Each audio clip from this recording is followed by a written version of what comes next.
Quem olha para os problemas do presente potencializa a tristeza no sofrimento. Porém, quem olha para a glória futura, no sofrimento, recebe a capacidade de Deus para ser feliz. A felicidade no Evangelho é uma virtude da certeza da companhia de Cristo e daquilo que Ele preparou para nós, não nesta vida, mas na vida por vir. Cantarmos e celebrarmos a vida mesmo nas tribulações é um sinal de que Cristo, de fato, está em nós.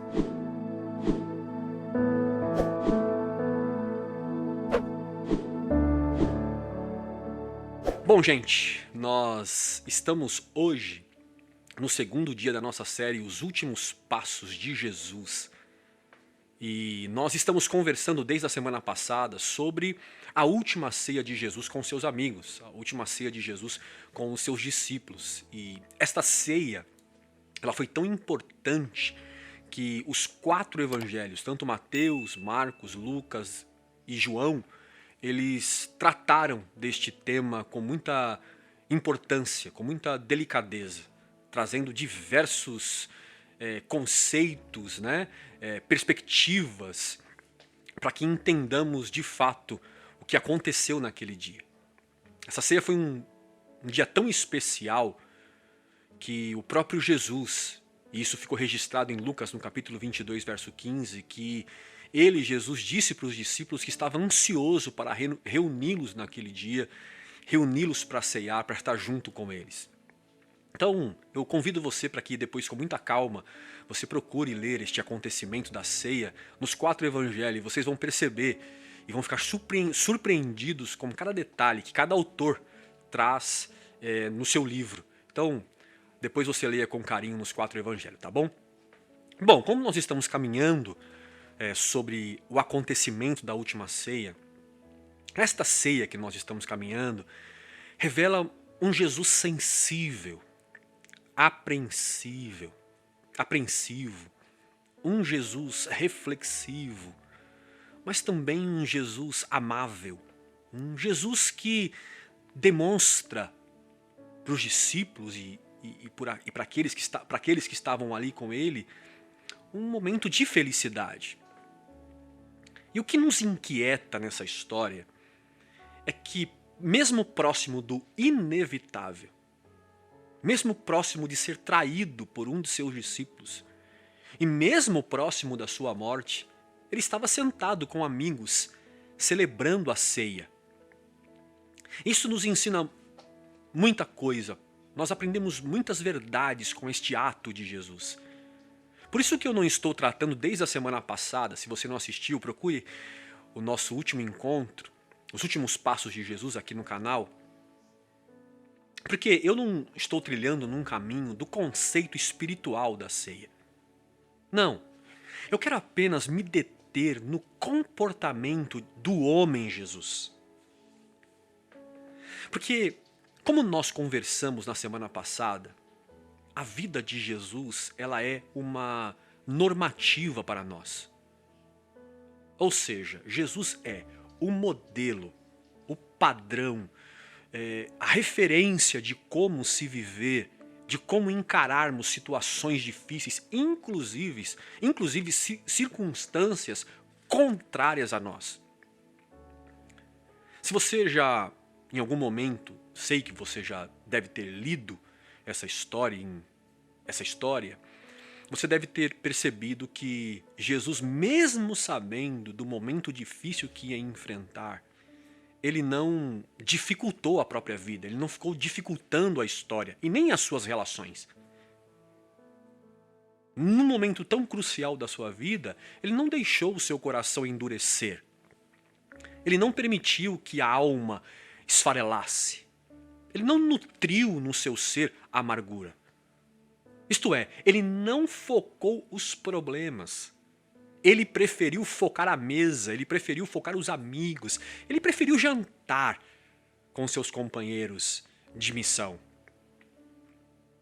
Diferente da gente, nós, ao contrário disso, quando nós enfrentamos ou estamos enfrentando dificuldades, nós nos trancamos em casa, nós queremos ficar sozinhos, não queremos falar com ninguém, né? Entramos no quarto, fechamos a porta, ficamos emburrados. Vocês lembram de Elias, por exemplo, que deixou seu amigo no deserto e foi sozinho para uma caverna? Então, é exatamente assim que nós acostumamos a agir quando estamos num momento delicado, difícil, de sofrimento, de dificuldade. E isso é claro, né? Eu não posso também desconsiderar que às vezes nós não precisamos de solitude.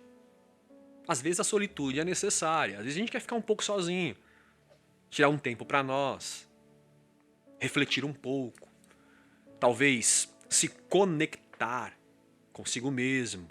Isso também ajuda no momento de tribulação para nós não colocarmos os pés pelas mãos. Mas a questão é quando a solidão se torna um estilo de vida. É quando toda vez que a gente passa por um momento difícil, a gente quer o quê? Se trancar, se isolar. Porque a gente tem que entender que a melhor forma de encararmos o sofrimento, as dificuldades, é não nutrir o sofrimento dentro da gente. É não nutrir o sentimento de sofrimento em nós, embora estejamos passando por um momento difícil. Jesus está sofrendo na ceia. É um período delicado. Ele sabe o que ele vai enfrentar. E os dias que vêm à frente são dias difíceis. E o que ele faz? Ele chama os amigos e diz, vamos ceiar a Páscoa. Então, ao invés de se isolar, Jesus prefere a companhia dos seus amigos, a presença dos seus companheiros. Ele quer sentar à mesa com os seus discípulos. Porque para Jesus, a presença dos seus amigos alivia a sua dor e o encoraja também a seguir. Como Jesus era homem, mesmo sendo filho de Deus, mesmo possuindo o Espírito Santo, sendo direcionado para o propósito, como homem, ele quer se reunir com os amigos e aliviar a sua dor junto a eles. Vocês lembram quando Jesus foi para o jardim do Getsêmani? O lugar da agonia. Jesus levou quem? Ele não podia ter ido sozinho? Não, ele leva os seus discípulos e ainda diz assim, ó, fiquem aqui. Então eu te pergunto, você ouvindo essa história, que Jesus procura amigos para aliviar a dor, quantos amigos você tem que você pode dizer assim, ó, vamos ali comigo? Você tem alguém para orar junto? Para te acompanhar na tribulação? Quando a gente faz esta reflexão, a gente chega à conclusão de que é muito difícil encontrar alguém. Mas não era para ser assim. Então vocês percebem como a igreja está doente? Como a nossa espiritualidade está ensimesmada, egoísta. Como nós estamos voltados para nós mesmos, para o nosso umbigo. Paulo, na carta aos Gálatas, no capítulo 6, verso 2, disse o seguinte, levai as cargas uns dos outros e assim cumprireis a lei de Cristo. Por quê? Porque na coletividade, com os amigos, dividindo a carga, as cargas ficam mais leves. É muito fácil a gente entender essa matemática. 2 carregando, as cargas sempre são mais leves do que um só carregando. Porque o evangelho, gente, não é um eu carrego a minha carga e você carrega a sua. Evangelho é carregando junto as nossas cargas. Salomão, no Eclesiastes, no capítulo 4, verso 9 e 10, disse que é melhor serem 2 do que serem 1. Porque se cair o companheiro, o outro ajuda a levantar. Mas se estiver sozinho, se tiver um só, se cair, quem vai levantar? Quem o levantará? Jesus está ali na ceia mesmo com alguns incrédulos ali, mesmo um tramando contra ele, Jesus reparte o pão e diz: eu estou aqui por vocês. Jesus não encerra a ceia porque o clima pesou. Ele continua a ceia, ele vai até o final. Ele quer repartir o pão, ele quer repartir o vinho, ele quer aproveitar o momento. Sabe por quê? Porque ele quer ser feliz. Jesus está ensinando com a ceia também que o agora é muito mais importante do que o daqui a pouco. Por isso que ele não desiste de partir o pão e comer com eles, de dividir o vinho com os seus amigos e amigas. Então a pergunta que eu faço a você é: amigos, minhas queridas que estão me assistindo aqui, até quando você vai deixar para amanhã aquilo que você pode fazer e aproveitar agora? Até quando você vai deixar para amanhã, por exemplo, para perdoar? Até quando você vai deixar para amanhã o sorriso no seu rosto? Amanhã eu faço. Depois que melhorar eu ajudo. Até quando você vai esperar as coisas se ficarem favoráveis para que você tenha uma vida a seu favor? O mesmo Salomão que nós citamos agora em Eclesiastes, agora no capítulo 9, verso 10, diz que tudo quanto vier para sua mão para fazer, faze-o conforme as tuas forças. Aí aqui tem um detalhe muito importante que a gente tem que considerar. Ele diz assim: porque na sepultura, para onde tu vai, não há obra e nem projeto. Então faça agora. Aí você pode estar dizendo assim: ah, mas eu não quero fazer. E eu te digo, tudo bem. Mas depois não reclame de ter que conviver com um sentimento que é difícil de encará-lo, o remorso. Eu sempre, quando falo sobre isso, eu lembro da Fê. Muitas vezes ela vai deitar, ela diz assim: me dá um beijo de boa noite. Aí você conhece homem, né? A gente diz: pra quê? Já te beijei o dia todo, ai, que coisa mais boba. Aí ela conclui assim, pra mim: você não sabe se eu vou acordar amanhã? Parece até uma chantagem, mas no fundo não é. Ela está me ensinando: faça agora. Aproveite a vida enquanto você pode. E é exatamente isto que a ceia também nos ensina. Jesus não deixa para fazer daqui a pouco o que ele pode fazer agora. Ele não espera o dia melhorar, a situação acalmar. Não. Se tem oportunidade para fazer, façamos agora. Jesus é oportunista. Então, a ceia vem para nos dizer, em primeiro lugar, porque tem muitas lições aqui, é claro que nós não vamos falar de todas, mas eu separei umas importantes. Em primeiro lugar, ele vai dizer e vai nos ensinar: faça agora, independente do que você está vivendo ou como você esteja vivendo. Aproveite o momento. Uma outra verdade que a ceia nos mostra, os últimos passos de Jesus vai nos revelando, é que a ceia nos ensina que Jesus não impôs, ou seja, ele não impõe sobre os seus amigos a sua dor. Você já percebeu? Acho que você deve ser como eu. Vocês já perceberam como ou quando nós estamos abatidos, chateados, meio acuados, as pessoas que estão à nossa volta são as primeiras a serem feridas por nós? Nós temos a mania de descontar nos outros, nas pessoas próximas, as nossas crises e as nossas chateações. Nós sempre enxergamos o outro como depósitos de lixo, dos nossos lixos emocionais. Você percebe que na ceia, Jesus, embora abatido, sabendo o que vai enfrentar, ele não desconta em ninguém. Aliás, ninguém na mesa percebeu a sua aflição?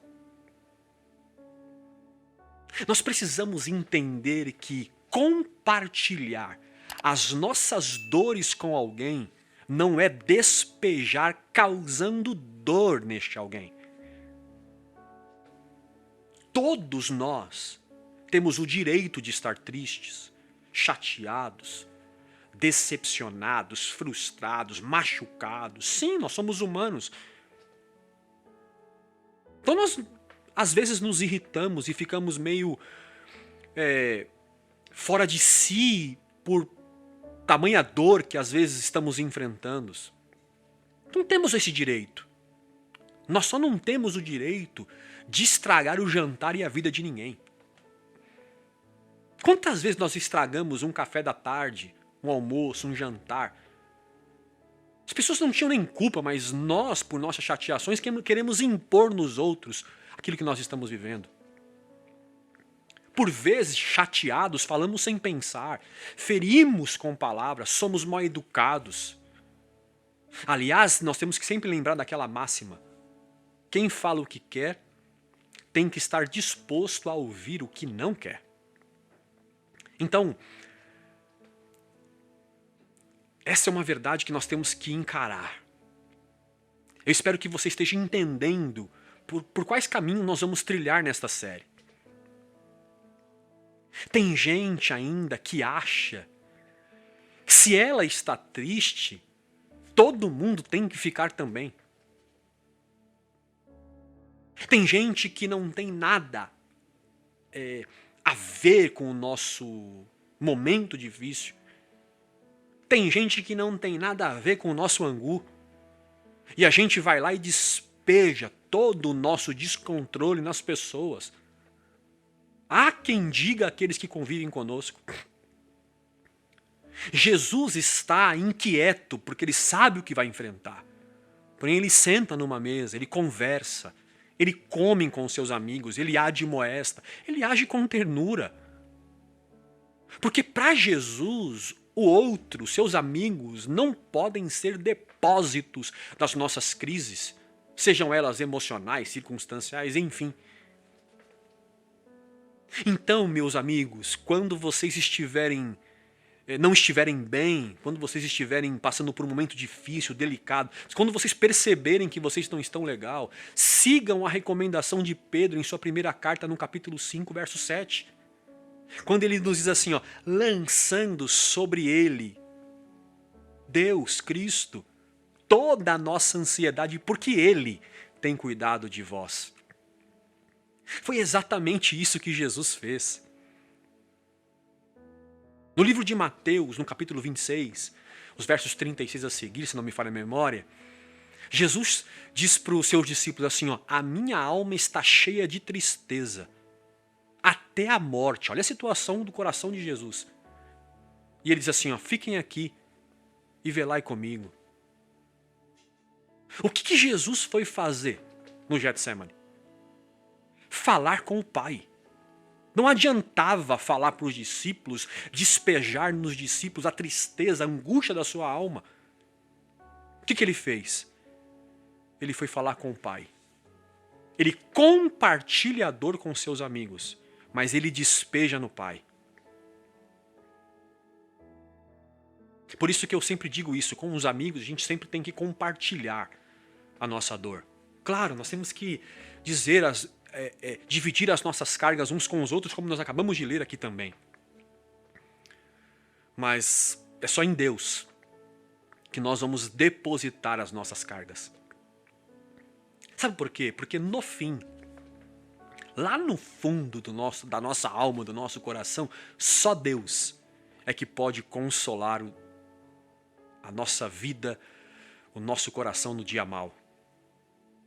Então, chame quem você ama, as pessoas que você admira, aqueles que andam com você, para estar junto com você no dia da tribulação. Sim, faça como Jesus. O dia está difícil, convide um amigo. Vá para uma padaria com alguém. para compartilhar a sua dor, para sentar à mesa, para comer, mas sem tirar a paz deles. Isso é extraordinário a gente ver, né?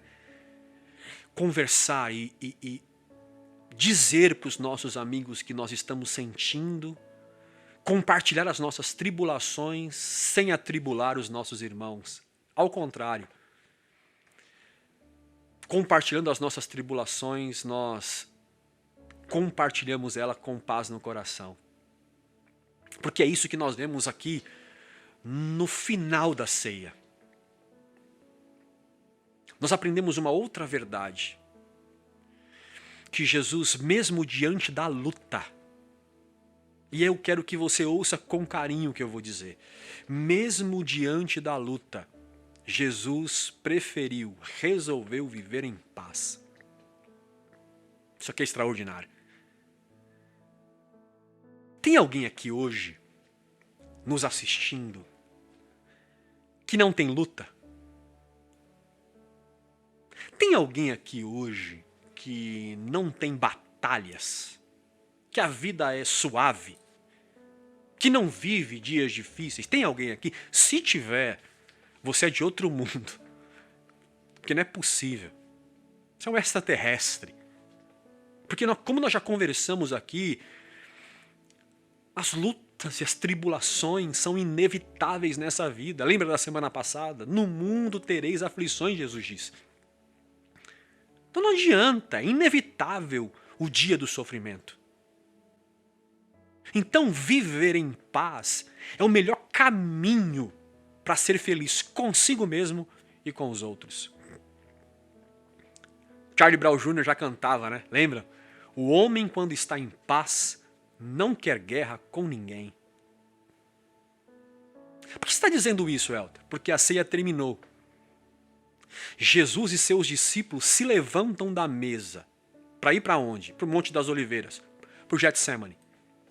O lugar que ele seria entregue aos assassinos. O lugar da angústia. Aquele lugar que ele, segundo a história, suou gotas de sangue, agonizou a morte mesmo em vida. Jesus está a caminho da via dolorosa. E há um detalhe espetacular no Evangelho de Mateus. Mateus vai nos dizer que no final da ceia, Jesus se levanta com os seus discípulos para ir para o Getsemane. Mateus 26:30, depois você lê. Marca aí, Mateus 26:30.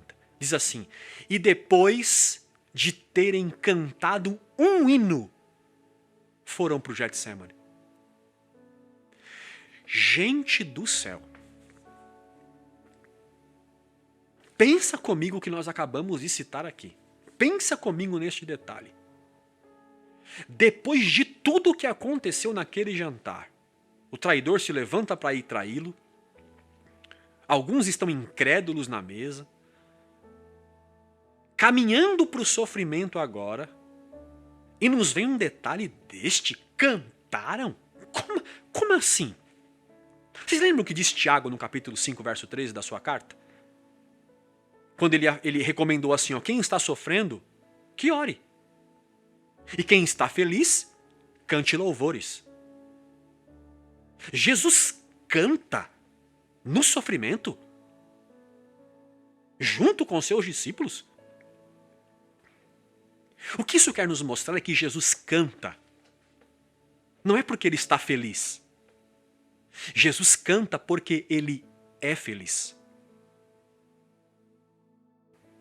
Estar feliz é uma condição que pode mudar dependendo da situação, da circunstância que nós estamos vivendo. Agora, ser feliz é um estado de espírito. É intrínseco à nossa natureza com Deus.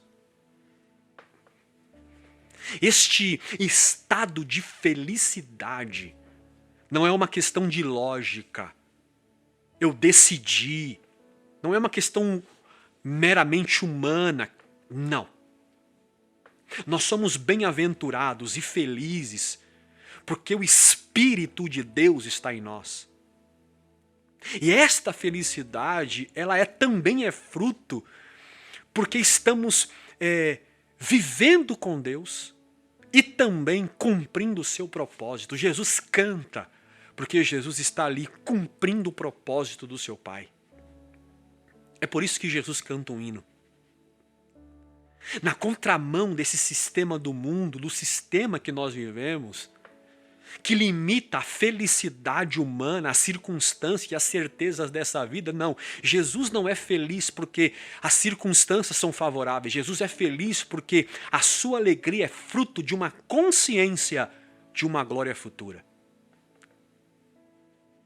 Foi exatamente isso, vocês lembram que Paulo disse aos Romanos no capítulo 8, verso 18.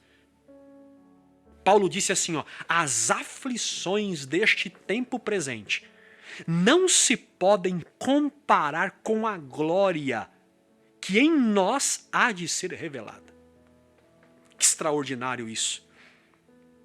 Ver a vida na perspectiva não do agora, mas do futuro, daquilo que Deus tem reservado para nós, nos faz ver a vida, mesmo no sofrimento, com leveza. É por isso que Jesus com seus discípulos canta um hino, mesmo na tribulação. Quem olha para os problemas do presente potencializa a tristeza no sofrimento. Porém, quem olha para a glória futura, no sofrimento, recebe a capacidade de Deus para ser feliz.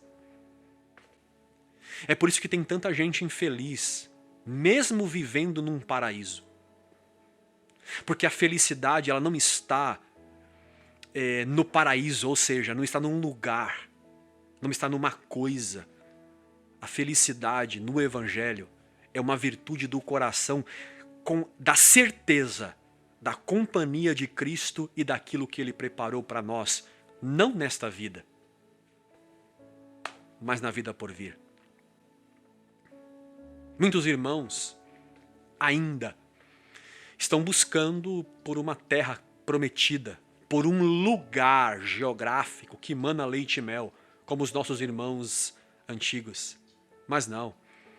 O Evangelho, no Evangelho, terra, lugar que mana leite e mel não faz mais sentido para a gente.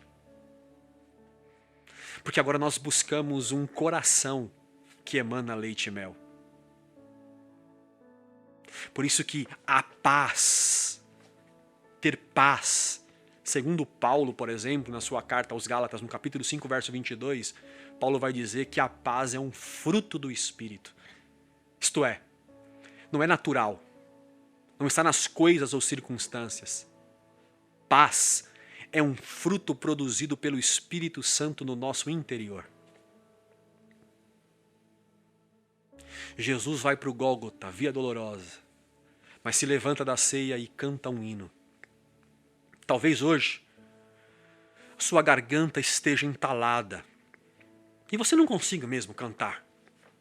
Quanto mais cantar um hino. Talvez você não tenha um motivo real para dizer, pastor, eu tenho motivos para cantar. Não tenho motivos para cantar. Talvez você pense assim até hoje, até chegar aqui a este encontro, porque você entendeu que só pode louvar, cantar, quem tem uma vida sem problemas. Mas isso não é verdade. Jesus cantou. E nós cantamos. Não é porque uma condição circunstancial está favorável a nós.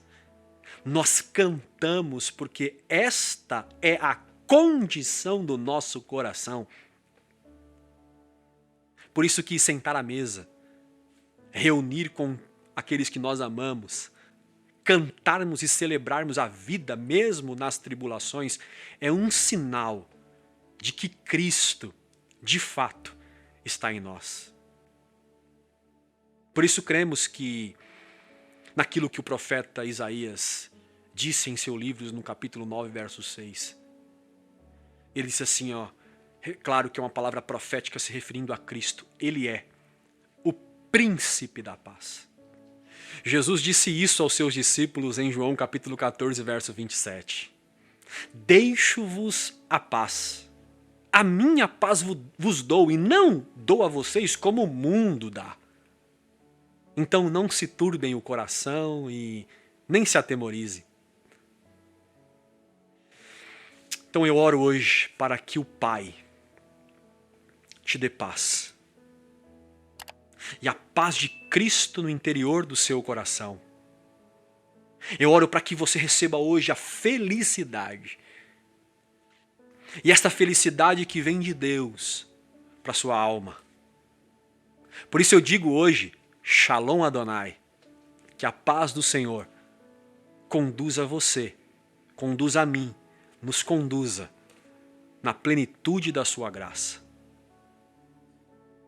Por isso que Jesus, no dia difícil, teve forças para cantar um hino ao Senhor.